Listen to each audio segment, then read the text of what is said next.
Hello दोस्तों, आपका जी के ब्लॉग पे बहुत बहुत स्वागत है। तो हम बात करेंगे आज उत्तर प्रदेश के राजनीति के प्रमुख चीज़ों पर। जैसे भारत में 2017 में, 2014 में, 2019 में तीन चुनाव बड़े बड़े हुए हैं। 2014 में देश का प्रधानमंत्री चुनने का, 2019 में उत्तर का मुख्यमंत्री चुनने का और 2017 में उत्तर प्रदेश का मुख्यमंत्री और 2019 में फिर से प्रधानमंत्री चुनने का अवसर लोगों को मिला।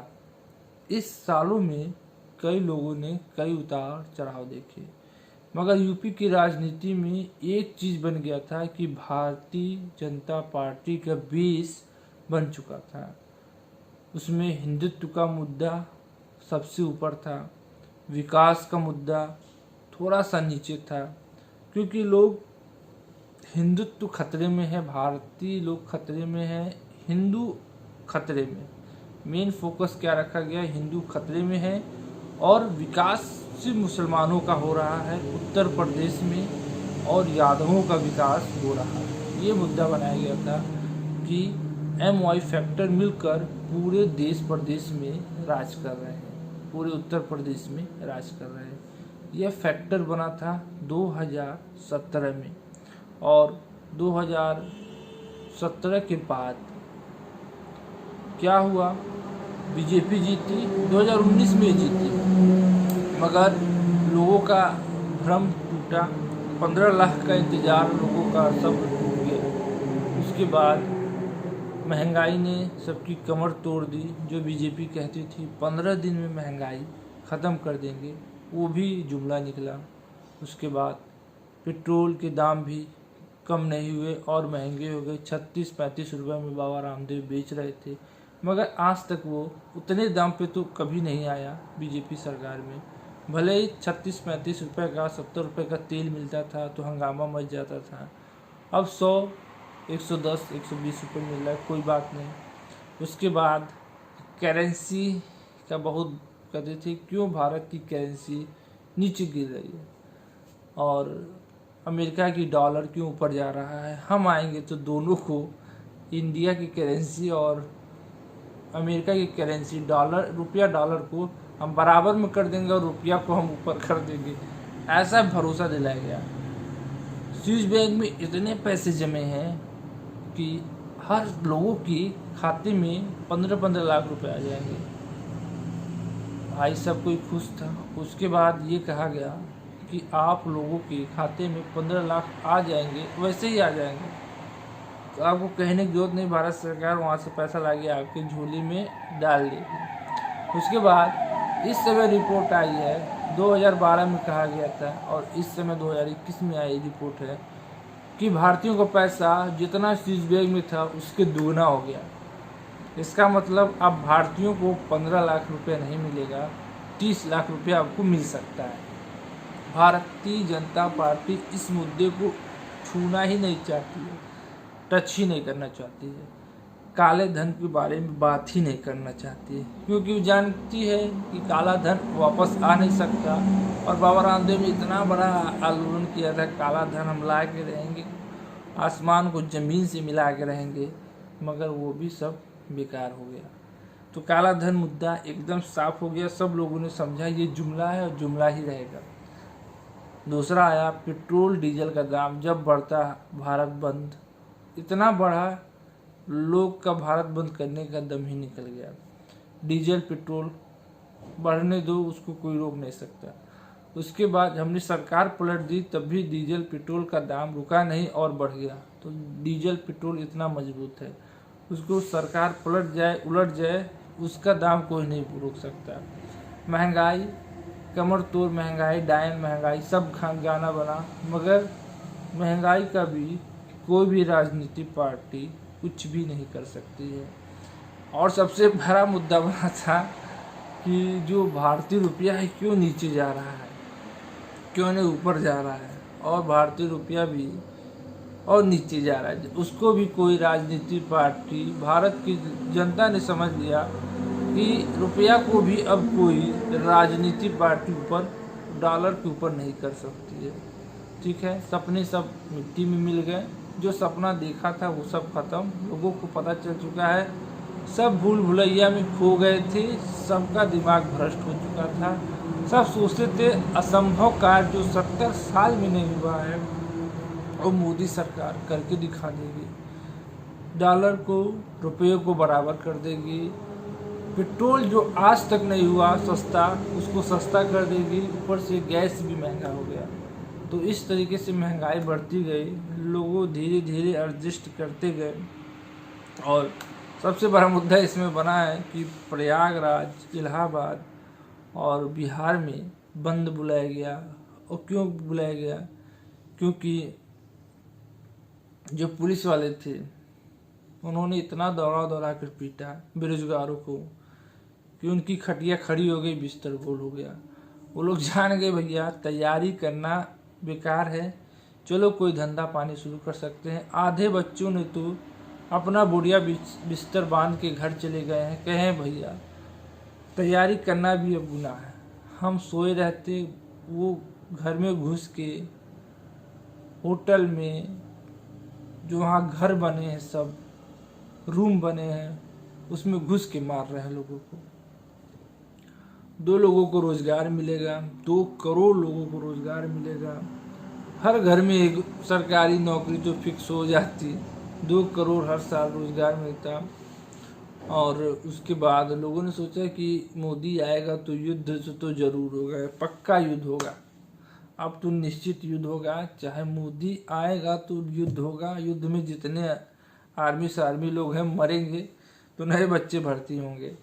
तो युद्ध तो 100% था कि मोदी सरकार आएगी तो पाकिस्तान से एक बार तो युद्ध जरूर होगा। और जो POK है कश्मीर पाकिस्तान, उसको जीता जाएगा और चीन को भी उसकी औकात याद दिलाई जाएगी।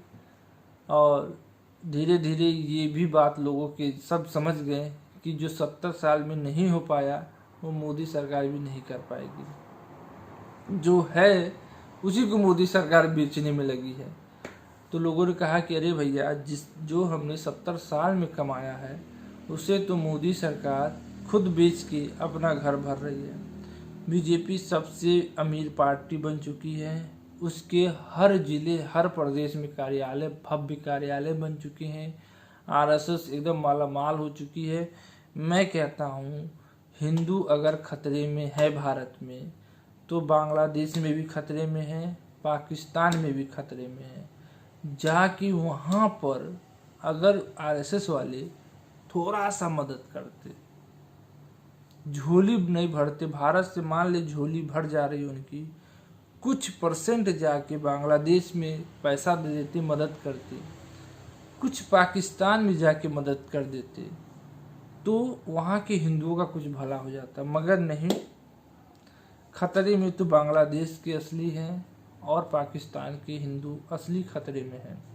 मगर भाजपा वहाँ पे मदद करने के नाम पे कुछ नहीं करती है। यहाँ की हिंदुओं को लूटती है, वोट, पैसा, सब कुछ, और यहाँ के हिंदुओं को कंगाल बनाती है।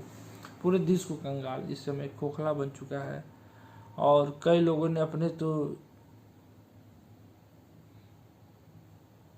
जमी जमाई पैसा बेच के कोरोना में गहना गुड़िया सेविंग अकाउंट तोड़ के अपना पैसा जान बचाई है। और कई लोगों तो मर गए, कोई बात नहीं। ये सब लोगों को जान चुके हैं। किसान का तो हाल बहुत बुरा है। किसानों को तो अडानी के द्वारा बेचा जा रहा था। सबसे बड़ी गलती बिना किसानों से पूछे मशवरा किए उनकी हक का फैसला तुम कैसे बना दिए, 4 दीवारी में बैठ के, AC में बैठ के कैसे बना दिए। तो सबसे बड़ा मसला ये है कि किसानों से एक बार भी पूछा नहीं गया कि आपको कानून पसंद है, नहीं पसंद है। अध्यादेश लाया गया, पास कराया गया, संसद में बहुमत है, हमारे विधायक है, सांसद है, कौन रोक सकता है। पास करा दिए, लागू कर देंगे। किसान 1 साल, 1 महीना, 2 महीना, 3 महीना, 6 महीना रगड़ेंगे, जमीन पे सोएंगे, चले जाएंगे घर, सब शांत हो जाएगा। मगर ऐसा हुआ नहीं। और जब तक चुनाव आ गया यूपी के जब चुनाव आया तो बीजेपी सरकार डर गई।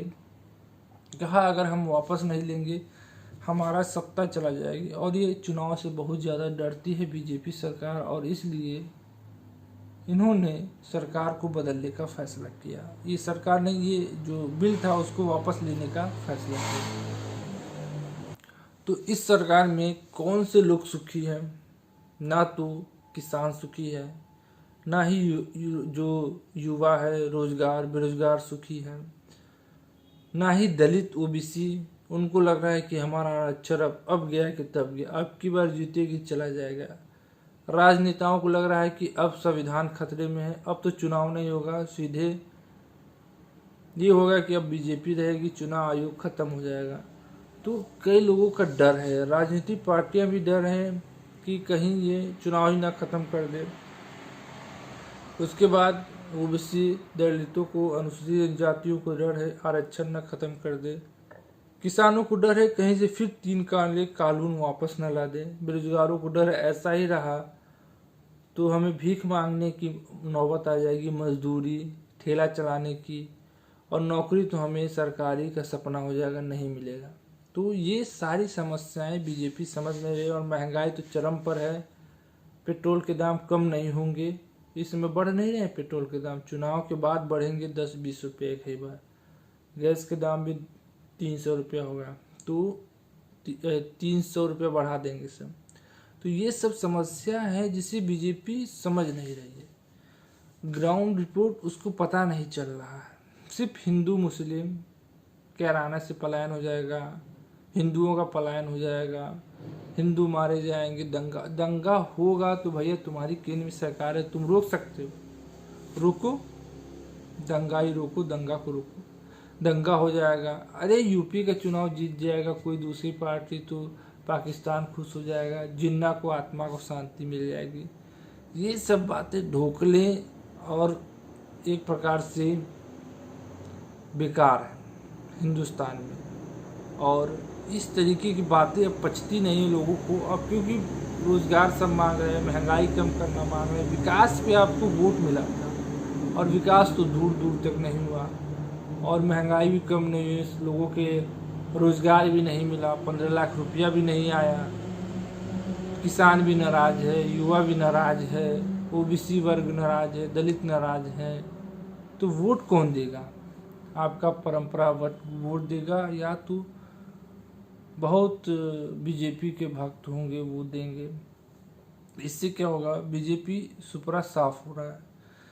उन्होंने कांग्रेस मुक्त भारत की कल्पना की थी और कुछ दिन बाद ये फिर से 2 सांसद विधायक पे, 4 सांसद विधायक पे आ जाएंगे, क्योंकि जो इनकी नीति है लोगों को समझ में नहीं आ रही है।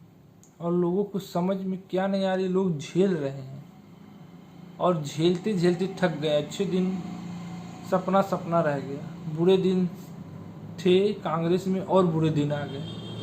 लोग कह रहे भैया वही अच्छे दिन थे, ये हमारे बुरे दिन आ गए।